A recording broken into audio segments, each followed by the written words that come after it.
You're using your air fryer all wrong. Here are the 39 ways that I used my air fryer in January that might surprise you.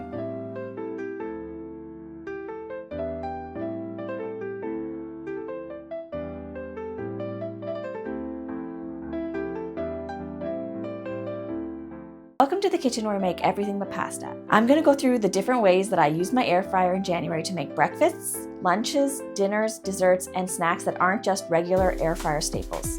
I started the year by doing some meal prep for those days that I just don't have the time or energy to make dinners.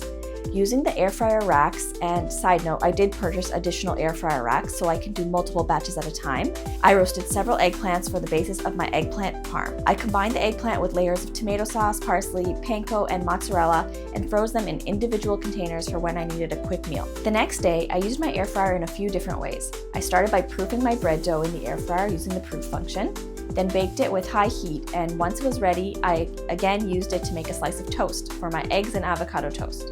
The next day, I baked some banana chocolate chip muffins for snacks throughout the week. Although I don't capture every time that I made toast, I do make this fairly regularly when I have bread in the house. By now, we're at January 6th, where I made some roasted potatoes, which is a staple in my household for breakfast. The next day, I baked some frozen scones.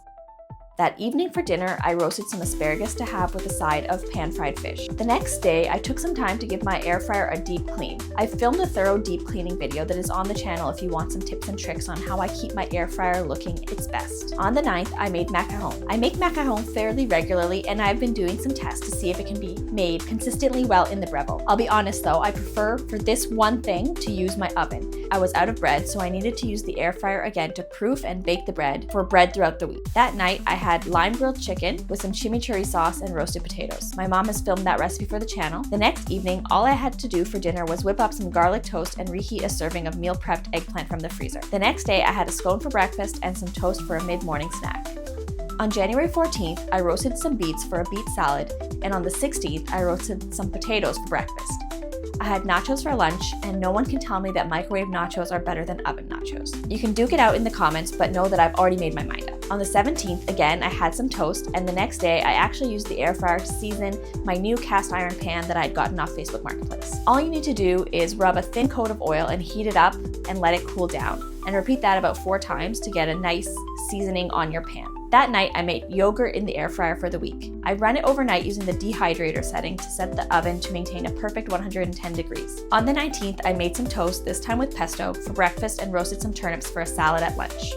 On the 21st, I had a side of asparagus, and on the 22nd, I broiled some frozen corn for the avocado and roasted corn salad that my mom makes, and it was so good. I love that salad, especially in the summer. Dinner that night was warming up some previously meal prepped chicken tangy. On January 23rd, I broiled some bok choy just because I didn't know what else to do with it, and I didn't want it to go bad in my fridge. The next day, I made a frittata that I finished off in the air fryer.